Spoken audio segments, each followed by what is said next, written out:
Hey, welcome back to the Dev Unwind. Today I will be covering very important and super interesting topic, top most popular JavaScript interview questions.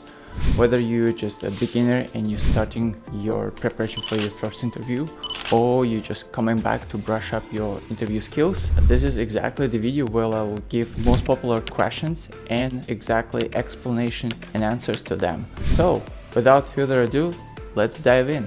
What is the JavaScript and why it's used? That's an interesting question. Well, basically, JavaScript is a high-level interpreted programming language. It was initially designed to run in a browser, specifically to render scripts in the browser, and was designed by the person who made a Netscape browser, I think within the 10 days, but that's more details. Most important, was designed to run in a browser on a client side to render pages and the logic. Later on, it was adopted to run outside of the browser with the help of the runtime environment like Node.js. So now JavaScript is not only the client-side programming language, which runs only in the browser, but also outside of the browser. When we say outside of the browser, we mean literally everywhere, but specifically it's on the server side, so it could be used on the front end and the back end as well, and of course by the full stack developers which use both ends. What is the difference between var, let and const variables? That's an old one and very popular question. So var comes as a legacy. It's been at the very beginning in JavaScript, and the main problem with the var is that it's function scope and it causes problems like hoisting. By the way, hoisting is another question.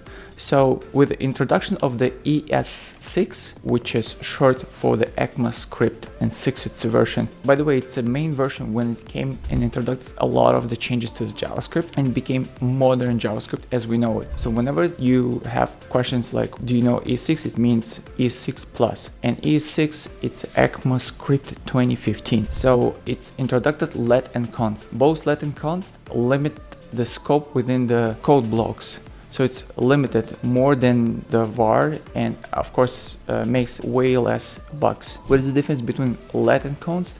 Well, const is used by default. This is the best practice. When you create a variable and you don't have to reassign the value of that variable, you use const. You use let only in the cases where you have to reassign variable value later on in the function. So it's a good practice to use const and let for the reassignment value, and var is a good thing for hoisting and bigger scopes, but it's more legacy. What is the difference between arrow functions and regular functions? Well, more or less they are technically the same. The arrow functions are a little more shorter and cleaner when you use them. They basically use this symbol which is equal and more than. The main big difference between arrow functions and regular functions is how they handle this keyword. So this keyword in arrow functions are bound to the lexical scope of the surroundings of the function itself, which makes our function useful for the things like event handlers and callbacks. And generally it's way more shorter and cleaner look, and by default I think in the modern practice, especially in the functional programming paradigm, you will use more arrow functions than the regular functions. I see more regular functions in an object-oriented paradigm where we use a lot of the classes.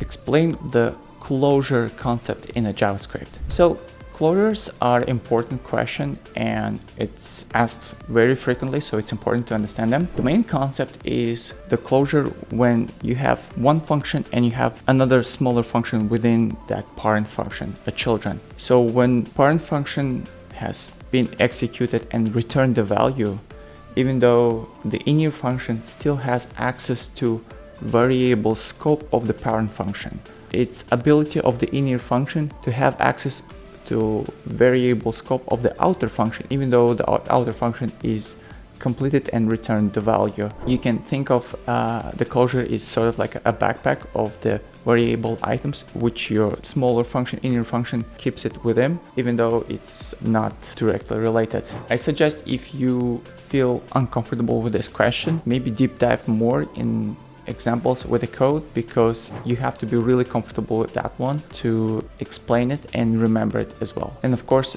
practice do a lot of helpful job with that, remembering. What is the difference between double equal and triple equal operators in a JavaScript. In most cases, you want to use triple equal operator, but to explain the difference is when you compare two values, let's say you compare a number 5 and string 5 with a double equal operator. It will say it's true because it doesn't compare the type of the data, but it compares the value. So it's basically, it converts them both in the same string value and then compares them. It's not exactly like this, but I'm saying that for the sake of the example.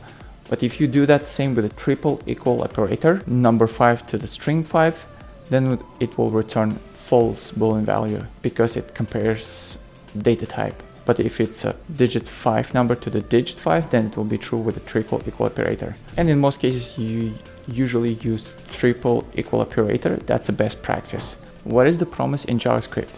So promises or promise is an object in JavaScript which contains the value of what will happen with the asynchronous operation. Either it will be fulfilled or rejected.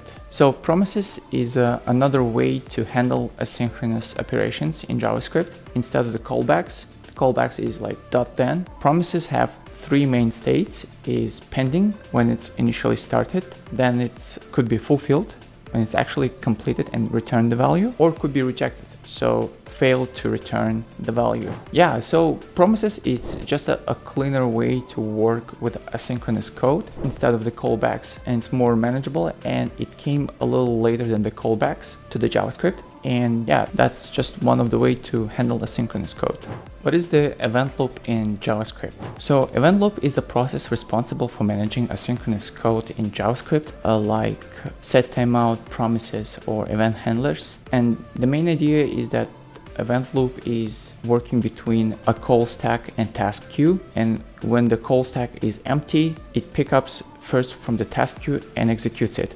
And then this process is endlessly repeated. So despite JavaScript being single-threaded language, it allows to execute code in a synchronous way, and that's basically the architecture how JavaScript works under the hood. I really suggest to discover this particular topic in a separate video because there's really a good explanation of this particular topic, how call stack and task queue works in JavaScript, and it takes a little more than a one question and answer. What is the hoisting in JavaScript? So basically, hoisting is a way to access the values of the function or executing the function before they've been declared. If you remember with a var, we were saying earlier that it creates bugs like hoisting. So technically you can use var. There's some rare cases where you actually want to use hoisting when the logic doesn't allow you to first create and declare your function and then execute it later in the code down the line. You want to kind of do it a little vice versa. So you want to use the function, run it, but declare it later down in the line. If it's still confusing, I also suggesting you to go and search this topic separately, try to run code and understand it. But it's important to understand what is the hoisting. It's one of the top questions as well.